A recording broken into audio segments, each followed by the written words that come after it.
किया था और हमने पाठ्यक्रम का विश्लेषण स्टार्ट किया था, प्रारंभ किया था। इस पूरी परिचर्चा में हमने कहा था कि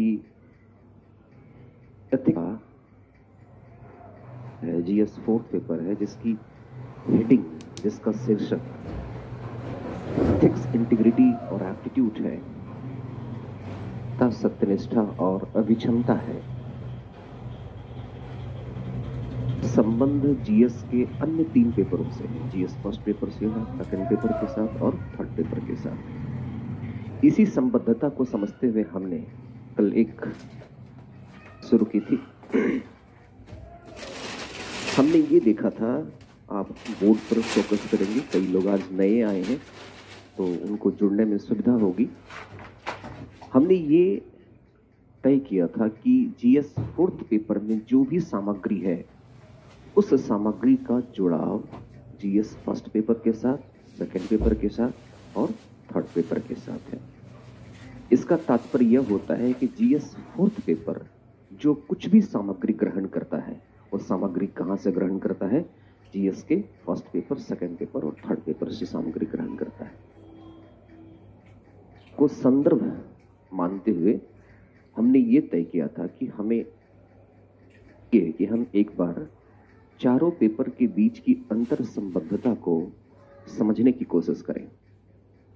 समझ को विकसित करते हुए हमने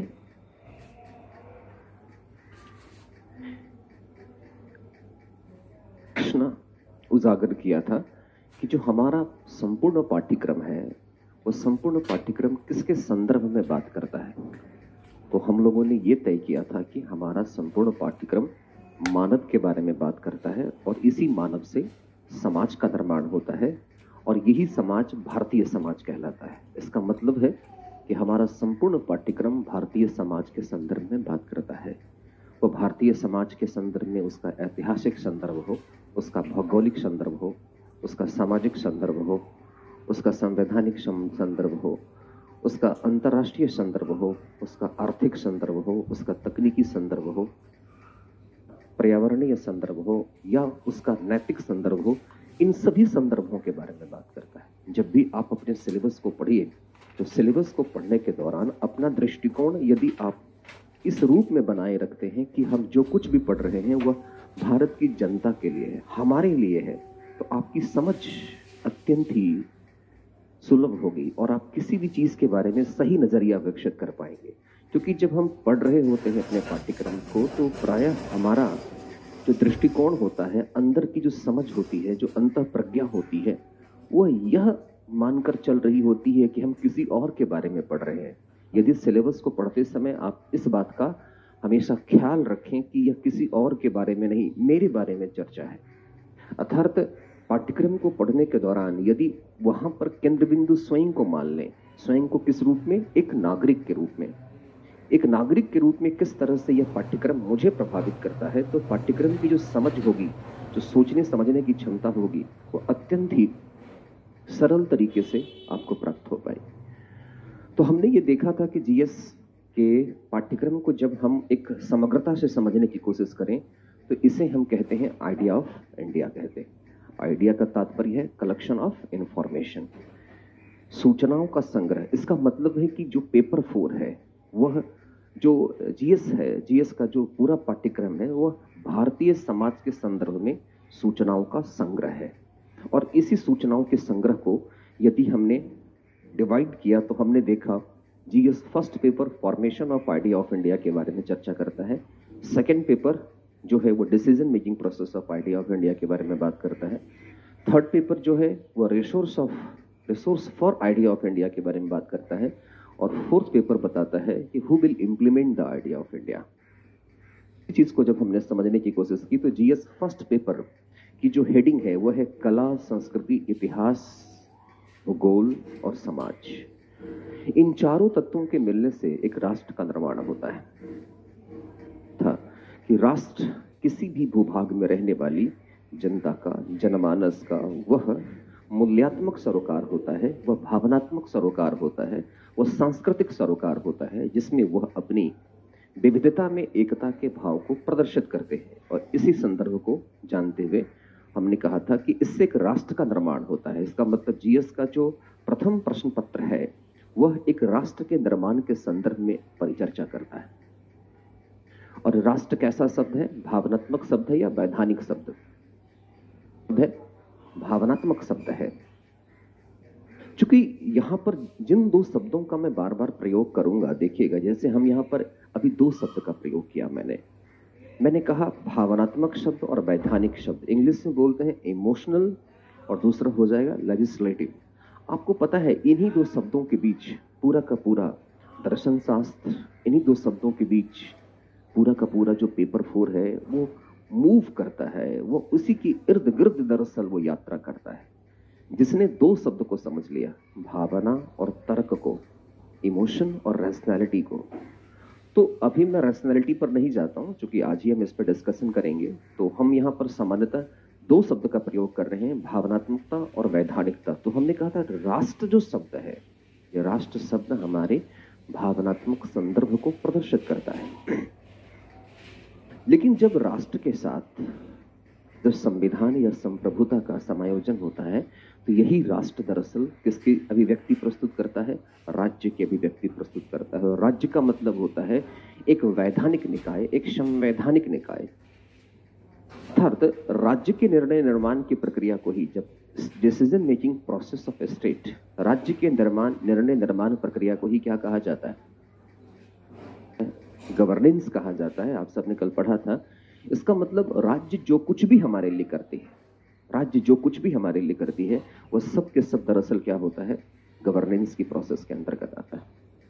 मतलब सिंपल सी बात है, एक जूसर हमारे पास रखा हुआ है, मिल्क शेक बनाना है, के अंदर किसी ने केला डाला, किसी ने एक व्यक्ति जो होता है वो उसके अंदर केला डालता है, उसमें दूध डालता है, फिर चीनी डालता है, फिर इलेक्ट्रिसिटी का बटन ऑन करता है। लेकिन बटन ऑन करने वाला जो होता है वो अलग होता है, और सिस्टम को रोटेट करने वाला क्या होता है? मिक्सिंग जो होता है वो कोई और करता है। तो हमेशा एक बात याद रखना है, जैसे कि जो केला डाल रहा था उस मिक्सी में, जो चीनी डाल रहा था, जो दूध डाल रहा था, वो कौन था? गवर्नमेंट था वो, नहीं? तो गवर्नमेंट ने स्विच किसने दबाया? गवर्नमेंट ने दबाया। लेकिन जो प्रोसेस हो रहा है वो प्रोसेस सिर्फ अकेली गवर्नमेंट नहीं है, पॉलिटिकल गवर्नमेंट नहीं है, सिर्फ मोदी की सरकार नहीं है, मोदी जी की सरकार नहीं है, बल्कि उसके भीतर एक मतलब विंग्स लगे हुए हैं लोहे के, वो बार बार घूमता है और सारे जितने भी मटेरियल हैं सबको वो क्रश कर देता है। वो जो रोटेट कर रहा है उसमें से एक विधानपालिका हो सकता है, एक कार्यपालिका हो सकता है, एक न्यायपालिका हो सकता है, एक जनता हो सकता है, चारों तरफ से जो शिल्ड लगा हुआ है वो भारत की जनता हो सकती है। इसका मतलब क्या है?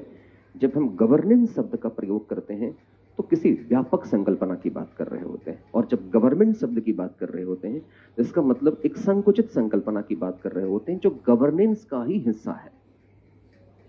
इसका मतलब क्या है कि स्टेट जो भी डिसीजन लेता है या सरकार जो भी निर्णय लेती है, उस निर्णय की प्रक्रिया को हम गवर्नेंस कहते हैं। तो गवर्नेंस एक डिसीजन मेकिंग प्रोसेस है, और हमने कहा था कि जो गवर्नेंस निर्णय लेता है, यह निर्णय की प्रक्रिया किस पर आधारित होनी चाहिए? होनी चाहिए संविधान पर आधारित होनी चाहिए। क्योंकि कोई भी शासन व्यवस्था जो निर्णय लेगा वो निर्णय एक औपचारिक पद्धति पर लेगा और संविधान के आधार पर निर्णय लेगा, और संविधान के आधार पर निर्णय लेने वाली जो राजनीतिक व्यवस्था होगी, इसी राजनीतिक व्यवस्था का अध्ययन जिस अकादमिक शाखा में किया जाता है, इससे हम राज्य व्यवस्था या पॉलिटी के नाम से जानते हैं। और जब पॉलिटिकल सिस्टम भारतीय संविधान के अनुसार निर्णय ले रहा होता है तो इसी निर्णय के अंतिम परिणाम को, बाई प्रोडक्ट को हम क्या कहते हैं? Social justice. तो कल को हमसे कोई पूछे कि गवर्नेंस के मैकेनिज्म का, गवर्नेंस के निर्णय निर्माण प्रक्रिया का उत्पाद क्या है, उसका अंतिम उत्पाद क्या है, तो उसका अंतिम उत्पाद है सामाजिक न्याय। कोई हमसे पूछे स्टेट की डिसीजन मेकिंग प्रोसेस का क्या प्रतिफल होना चाहिए, तो हम कहेंगे सामाजिक न्याय। अगर हमसे पूछे कि गवर्नेंस का रिजल्ट क्या है, हम कहेंगे सामाजिक न्याय। अब यहीं पर कोई पूछे हमसे कि बैड गवर्नेंस का क्या प्रतिफल है, तो बैड गवर्नेंस का मतलब है अन्याय। का मतलब जो कुछ भी भारत के संविधान के अनुसार हो रहा होगा, that will be good governance, वो होगा? सुशासन होगा। इसी संदर्भ को हम जब आगे बढ़ाते हैं और देखते हैं तो हमने देखा था कि कोई भी निर्णय निर्माण की जो प्रक्रिया होती है, वो निर्णय निर्माण की प्रक्रिया वो किसी न किसी रूप से क्या होती है, वो हमारे आसपास के पड़ोसी राज्यों से भी संबंधित होती है। और जब भारत के निर्णय निर्माण प्रक्रिया में जब उसके पड़ोसी राज्य उसे प्रभावित करने लग जाते हैं तो उसी को क्या कहा जाता है? हम कहते हैं ग्लोबल गवर्नेंस कहते हैं, इंटरनेशनल रिलेशन कहते हैं। तो गवर्नेंस, संविधान, पॉलिटिकल सिस्टम, फिर हमने कहा सोशल जस्टिस, फिर ये आईआर, ये किसका पार्ट है? सेकंड पेपर का। और आप एक बात अपने ख्याल में रख रहे होंगे कि ये सब के सब विषय एक दूसरे के साथ अंतर संबंधित है। नहीं, हमने कहा था कि कोई भी एक विषय वस्तु अगर पढ़ा जाता है तो व्यक्ति उसे चारों तरफ से जोड़ सकता है। और हमने देखा कि जीएस का जो सेकंड पेपर है, वो सेकंड पेपर दरअसल हमारे सामने वो क्या देता है? बताता है कि भारत नामक व्यवस्था की निर्णय की प्रक्रिया किस प्रकार होनी चाहिए। कहता है कि सोशल जस्टिस को एस्टैब्लिश करना है, लेकिन हमारे पास सिस्टम है, हमारे पास सिस्टम की डिसीजन मेकिंग प्रोसेस है। एक सिस्टम किस प्रकार से डिसीजन लेगा इसकी जानकारी है, लेकिन वो सिस्टम बिना रिसोर्स के काम नहीं करेगा। हमने कहा था आपको मैं मिक्सी दे दूं, लेकिन मैं आपको बिजली नहीं दूं, लेकिन मैं आपको केला नहीं दूं, लेकिन मैं आपको दूध नहीं दूं, चीनी नहीं दूं, तो आप कभी भी बनाना शेक बना पाएंगे? नहीं बना पाएंगे। इसका मतलब सिस्टम तो हमने बना लिया, विधान पालिका, कार्यपालिका, न्यायपालिका, सारे एडमिनिस्ट्रेटिव सिस्टम बना लिए, लेकिन उस सिस्टम के साथ रिसोर्स होने चाहिए। मुख्यतः दो प्रकार के रिसोर्स होते हैं, एक होता है आर्थिक संसाधन, दूसरा होता है तकनीकी संसाधन। कोई भी व्यवस्था इन दो संसाधनों के आधार पर निर्णय लेती है। इसका मतलब यह होता है कि आर्थिक और तकनीकी संसाधनों का प्रयोग किया गया, और जब आर्थिक और तकनीकी संसाधनों का प्रयोग किया गया तो 90 के दशक तक आते आते 90 की डेकेड्स तक आते आते क्या होता है? 90 की डेकेड्स तक, 90 का दशक समझ रहे हैं, उदारीकरण, निजीकरण और वैश्वीकरण का दौर है, जहां पर भारत एक आर्थिक परिवर्तन के दौर से गुजर रहा है, जहां पर भारत एक आर्थिक सुधार के दौर से गुजर रहा है। और यहां पर विश्व बैंक के प्रयास के फलस्वरूप कुछ शर्तों को ध्यान में रखते हुए हमने एक सुधारवादी कार्यक्रम को अडॉप्ट किया, जहां पर हमें अपनी व्यवस्था में निजीकरण करना था। और इसी निजीकरण को अपनाते हुए हमने समस्त संसाधनों का प्रयोग आर्थिक और तकनीकी आधार पर करना प्रारंभ किया। इसका मतलब है 90 के दशक में अर्थव्यवस्था, आर्थिक संसाधन और तकनीकी संसाधन पर विशेष बल दिया। और आप सबने पढ़ा होगा कि जब निजी क्षेत्र, जब प्राइवेट सेक्टर काम करने आता है तो उस प्राइवेट सेक्टर का जो मुख्य बल होता है वो होता है संसाधनों के नियंत्रण पर होता है। और जब संसाधनों पर नियंत्रण प्राइवेट सेक्टर स्टार्ट करता है तो वैसे कंडीशन में क्या होता है? सबसे पहले आर्थिक तरक्की तो होती है, इकोनॉमिक प्रोग्रेस तो होता है, लेकिन उसके साथ साथ जो हमारा पर्यावरणीय संसाधन है, जो हमारा मानव संसाधन है, कई अर्थों में बर्बाद होना प्रारंभ हो जाता है। जल प्रदूषण, वायु प्रदूषण, मिट्टी का प्रदूषण, ध्वनि प्रदूषण, ये सब के सब प्रदूषण कहां से मिले? जैसे जैसे बाजार का निवेश बढ़ता चला गया वैसे वैसे इस प्रकार के प्रदूषण और इस प्रकार की समस्याओं का भी विस्तार होता चला गया। थर्ड पेपर देखिए, कहता है हम आर्थिक और तकनीकी संसाधनों का प्रयोग करके क्या लाएंगे? ग्रोथ लाएंगे या डेवलपमेंट लाएंगे?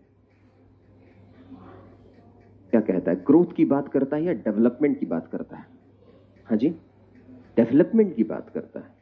इसका मतलब है वो कहता है कि 90 के दशक में जिस आर्थिक सुधार को प्रारंभ किया था, उस सुधारों को अपनाते हुए हमने वृद्धि तो प्राप्त कर ली है। हमने कल बताया था ना, ग्रोथ और डेवलपमेंट के बीच अंतर बताया हुआ है आप सबको। अच्छा, यहां तक नहीं गए थे क्या हम सब? हम बहुत आगे बढ़ गए क्या? दरअसल शाम वाली बैच में हमने पढ़ाया है तो हमें लगा कि आप सबको भी पढ़ा दिया होगा। चलिए, हम तो यहीं तक रुकना चाहिए था हमें। तो हमने क्या देखा कि डिसीजन मेकिंग प्रोसेस में, अच्छा सेकंड पेपर तक ही हम सब रुके हुए थे, नहीं थर्ड पेपर में हम लोग नहीं गए थे, इसीलिए आप सबके चेहरे जो हैं वो बिल्कुल विस्मय से भरे हुए हैं कि ये व्यक्ति आगे कैसे चला गया। और आपकी जो आंखें हैं कुछ कहने लगी थी, तो मुझे लगा कि हम जरा सुन लें आप सबको। तो ठीक है, यहां तक तो हम सब आ चुके थे और हमने देखा था कि जीएस फर्स्ट पेपर और सेकंड पेपर आपस में जुड़ा हुआ है। और हमने देखा था कि शासन, संविधान और आपका सोशल जस्टिस और जो आपका पॉलिटिकल सिस्टम है, ये सब आपस में अंतर संबंधित है। अब जरा सा हम ये देखें,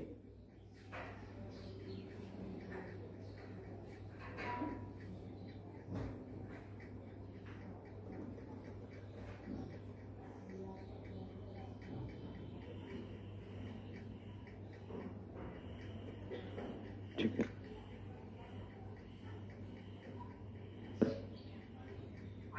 हाँ क्या हुआ?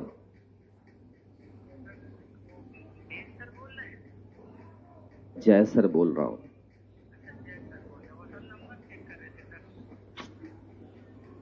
हमें लगा फ्लैट से स्टाफ क्यों कॉल कर रहे हैं, कुछ बात हो गई क्या? हाँ चल गया, चलिए। आप अगर इसको देखिएगा तो हमने इस चीज को देखा, तो इसका मतलब क्या है? इसका मतलब है कि जो हमारा सेकंड पेपर है,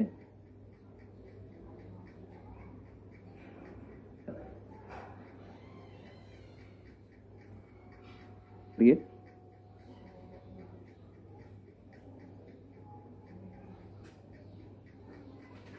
नहीं चल रहा।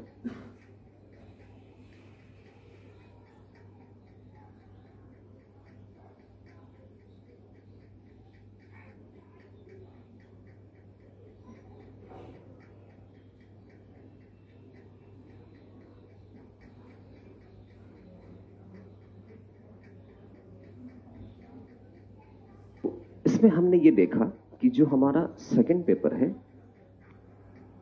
जो सेकंड पेपर है, ये क्या कर रहा है? ये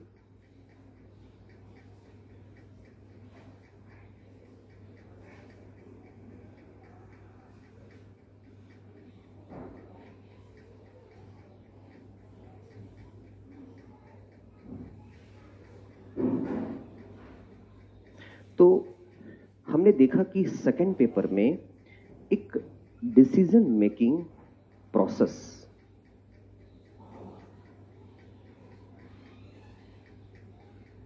हुआ, ठीक है। एक डिसीजन मेकिंग प्रोसेस का क्या होता है? निर्माण होता है, फॉर्मेशन होता है। लेकिन उससे भी बड़ी बात हमें यह देखना है, कोई भी डिसीजन लिया जाएगा, निर्णय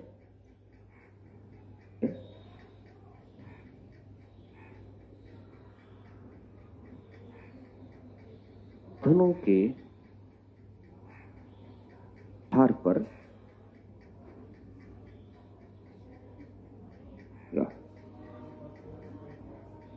लिया जाएगा। किसके बेसिस पर? रिसोर्स के बेसिस पर लिया जाएगा, संसाधनों के आधार पर लिया जाएगा। तो ये संसाधन क्या हैं?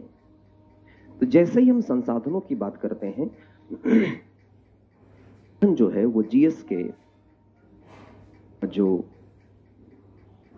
पेपर है, पेपर की तरफ आ जाता है। और जीएस के थर्ड पेपर में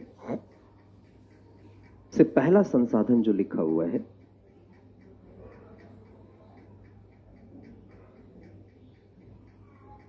संसाधन जो लिखा हुआ है, वो संसाधन, दो तरह के संसाधन लिखे हुए हैं।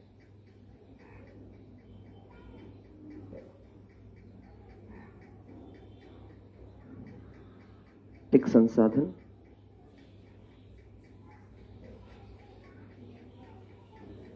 की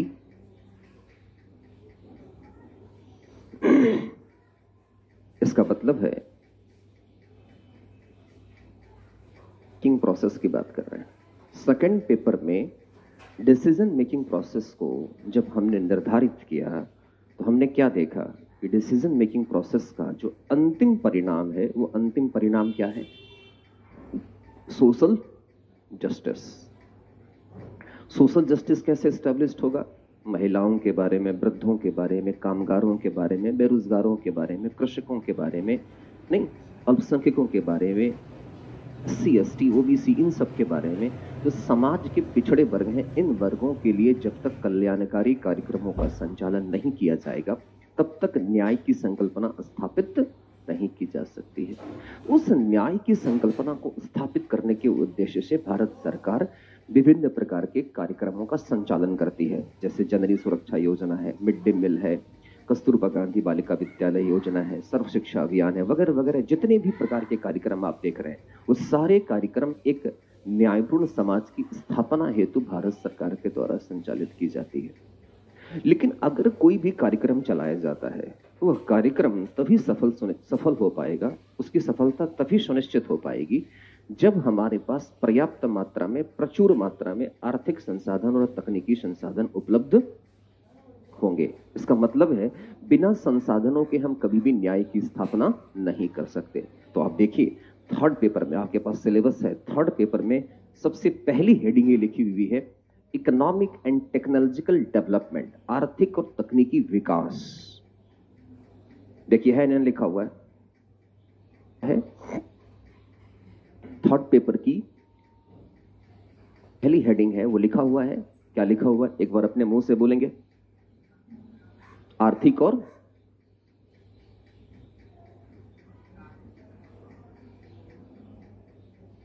पर की हेडिंग क्या लिखी हुई है? सबसे पहले economical and technological development. Hindi में क्या लिखा हुआ है? मुझे मालूम है, एक बात याद रखिए, मुझे मालूम है जब पूरी कक्षा एक साथ बोलेगी ना तो आवाज गूंजेगी, इतनी समझ तो मुझे है, इसलिए आप सब चुप रहते हैं तो संदेह होता है। ठीक है, फिर से मैं पूछ रहा हूं आपसे कि थर्ड पेपर का जो हेडिंग है वो क्या लिखा हुआ है? आर्थिक और तकनीकी विकास। अब जरा एक बात समझिएगा, यहां पर हम देखें दो शब्द हमारे सामने आता है, एक विकास आता है और एक वृद्धि आता है, एक ग्रोथ आता है, एक डेवलपमेंट आता है। क्या कहानी है इसके पीछे? सब शब्दों की बात कर रहे हैं, तो डेवलपमेंट क्यों कर रहे हैं? ये तो इकोनॉमिक्स का विषय है, हमें क्या मतलब, पढ़ाएंगे। लेकिन हम भी कहीं न कहीं इसे स्पर्श करेंगे कुछ विषयों के साथ, जब हम पेपर 4 में आपको पढ़ा रहे होंगे आर्थिक मूल्य, तकनीकी मूल्य, तो उस वक्त हम चर्चा करेंगे। तो हमें जरूरी है कि इन सभी तकनीकी शब्दों के बारे में हमें जानकारी प्राप्त हो। हम जानते हैं कि आप में से कई लोगों ने ग्रोथ और डेवलपमेंट पढ़ा होगा, लेकिन मैं ये मानकर यहां पर चर्चा कर रहा हूं कि सब के सब नए हैं और मैक्सिमम लोगों को थोड़ी सी जानकारी का अभाव है।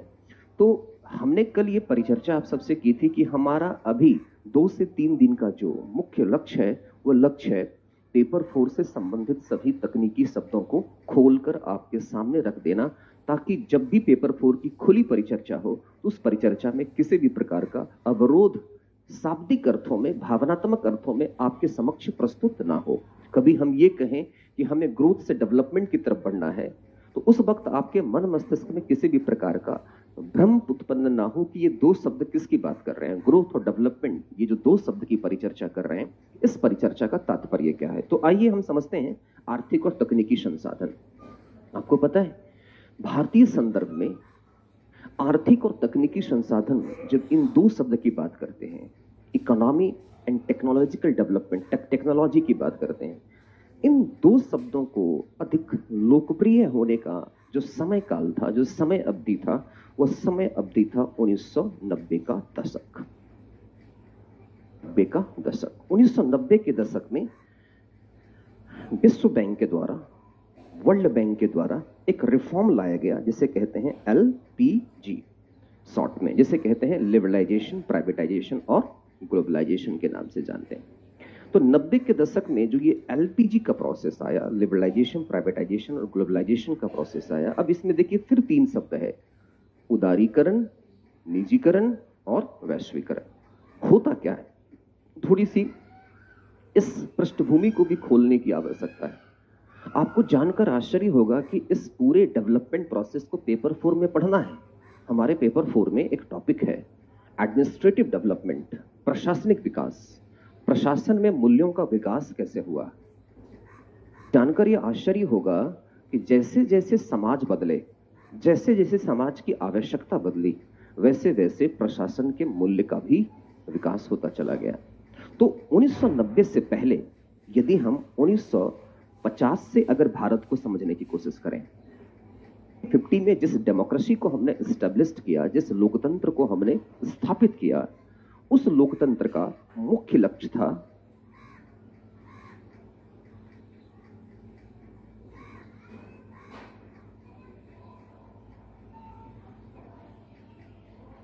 कल्याणकारी राज्य की स्थापना। फिर देखिए एक नया शब्द आ गया। जो लोग एकदम प्रारंभिक स्तर से कक्षा कर रहे हैं, कितने लोग ट्रायल क्लास में हैं? तो के लिए ये सारे शब्द जो हैं वो आपके लिए एक बेस क्रिएट करेंगे। मैं उनको भी मद्देनजर रखते हुए इस कक्षा को ले जाने, आगे बढ़ाने की कोशिश कर रहा हूं। तो 1950 में, 1950 में जब हमने एक डेमोक्रेसी, एक लोकतंत्र की स्थापना की, तो इस लोकतंत्र का लक्ष्य था लोक कल्याणकारी राज्य की स्थापना। अब जरा यही समझिए, 4 में आपसे पूछे 1950 में भारतीय सिविल सेवा की नैतिकता क्या थी? आपसे एक शब्द पूछे, देखिए अभी से ही एथिक्स को समझने की कोशिश करिए। अगर आपसे पूछे 1950 में भारतीय सिविल सेवा की नैतिकता क्या थी, हम उसे क्या कहेंगे? कौन सी बात है? किसकी स्थापना? लोक कल्याणकारी राज्य की स्थापना, यही उसकी नैतिकता थी। तो जरा एक बात गौर करिए, लोक कल्याणकारी राज्य तो हम सेकंड पेपर में पढ़ते हैं, लोक कल्याणकारी राज्य तो हम थर्ड पेपर में भी इकोनॉमिक्स में पढ़ते हैं, लेकिन पेपर 4 में भी इसका यूटिलाइजेशन है। क्योंकि नैतिकता का तात्पर्य सिर्फ किसी त्याग या सदचित्तता से ही नहीं है, बल्कि उससे बढ़कर के समसामयिक स्तर पर जिन मूल्यों का विकास समाज में होता है, उन मूल्यों से भी अंतर संबंधित होता है। मतलब है कि 50 में अगर आप सिविल सर्वेंट से पूछते तो वो कहता लोक कल्याणकारी राज्य की स्थापना। अब जरा समझिएगा, आप सबने इंडियन पॉलिटी पढ़ रखा होगा, जब हम कल्याण की बात करते हैं, कल्याण की बात करते हैं, तो कल्याण का संदर्भ किससे होता है? कल्याण का संदर्भ होता है कि क्या कोई व्यवस्था, यदि भारतीय लोकतंत्र कल्याण की बात कर रही है, तो प्रमुख अभिकर्ता कौन रहेगा? बाजार या सरकार? सर्वत्र सरकार रहेगा। और सरकार जब कल्याण की बात कर रहा होगा तो वह जनता के लिए, जन कल्याणकारी कार्यक्रमों के लिए सिर्फ खर्च करेगा या लाभ कमाएगा? सिर्फ खर्च करेगा, नहीं, सिर्फ खर्च करेगा। तो कल्याण का तात्पर्य है सिर्फ खर्च करना। किस पर? कल्याणकारी कार्यक्रमों के संचालन के लिए। तो जरा इमेजिन करिए, 1950 में जिस डेमोक्रेसी को आपने एस्टेब्लिश किया और वो 40 साल तक बिना आपसे कोई फायदा उठाए वो कंपनियां खोलता गया ताकि आपको नौकरी मिल सके, विविध प्रकार के कल्याणकारी कार्यक्रमों को चलाता गया ताकि शिक्षा का स्तर, स्वास्थ्य का स्तर, पोषण का स्तर, हमारे जीवन यापन का स्तर सुधर सके। तो सोचिए जरा सा, 1950 में जिस डेमोक्रेसी को एस्टेब्लिश किया गया वो डेमोक्रेसी इतना मजबूत तो नहीं था। 200 साल तक प्रतंत्रता की बेड़ियों से जकड़े रहने और आर्थिक, सामाजिक, राजनीतिक हर प्रकार के शोषण से गुजरने के पश्चात इस देश के पास कुछ बच नहीं गया था अपनी बड़ी जनसंख्या के अलावा। अपनी बड़ी जनसंख्या का बोझ लेकर यह देश 40 साल तक की यात्रा करता है। इस यात्रा में कुछ तो खर्च होगा, इस यात्रा में कुछ तो संसाधन खर्च होंगे। तो इस संसाधन जो खर्च हो रहे थे, इन संसाधनों को कहां से पूर्ण किया जा रहा था? इन संसाधनों को पूर्ण किया जा रहा था विश्व बैंक से लोन लेकर, विश्व बैंक से लोन लेकर पूरा किया जा रहा था। तो 40 साल तक आप विश्व बैंक से लोन लेते रहे और कल्याणकारी कार्यक्रमों का संचालन करते रहे। तो कल्याण का तात्पर्य क्या है? खर्च आधारित सरकार, वह सरकार जो सिर्फ और सिर्फ अपनी जनता के कल्याण के लिए सिर्फ खर्च पर बल देती है। इसका मतलब है कि वह सिर्फ खर्च ही किए जा रहे हैं। उसने कभी इस बात पर का प्रयास नहीं किया कि हम इतना पैसा खर्च कर रहे हैं कर्ज लेकर, आखिर ये पैसे आएंगे कहां से? क्योंकि विश्व बैंक जो हमें राशि प्रदान कर रहा था उस सहयोग के नाम पर दरअसल एक ऋण था। अलग बात है कि थोड़े कम ब्याज पर था, हमें उन पैसों को वापस भी करना था, लेकिन उन पैसों को यदि वापस करना था तो उसके लिए हमारे पास आमद का कोई सोर्स नहीं था। हमने 90 के दशक तक यात्रा करते करते 450 प्राइवेट कंपनियां 450 गवर्नमेंट की पीएसयूज खोल दिए थे। सरकार ने अपनी कंपनी खड़ी कर दी। इन कंपनी में काम करने का कोई अच्छा तकनीक नहीं, इन कंपनी में अपने कोई अच्छे एम्प्लॉइज नहीं। तो जब ऐसी स्थिति होगी तो स्वाभाविक है कि जो संसाधन है वो संसाधन बर्बाद होने लग जाएंगे। और हमने क्या देखा कि 1950 में जिस लोक कल्याणकारी राज्य की स्थापना के संकल्प के साथ भारतीय लोकतंत्र ने यात्रा शुरू की थी, इस यात्रा को 90 तक ले जाते जहां कुछ सकारात्मक परिणाम रहे, वहीं पर कुछ नकारात्मक परिणाम भी रहा। इस सकारात्मक, इस लोक कल्याणकारी राज्य से क्या हुआ? दो चीज निकल कर आया हमारे सामने। एक आया सकारात्मक और दूसरा आया नकारात्मक, positive impact and negative impact.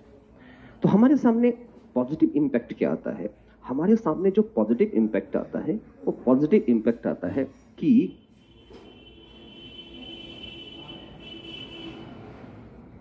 समाज का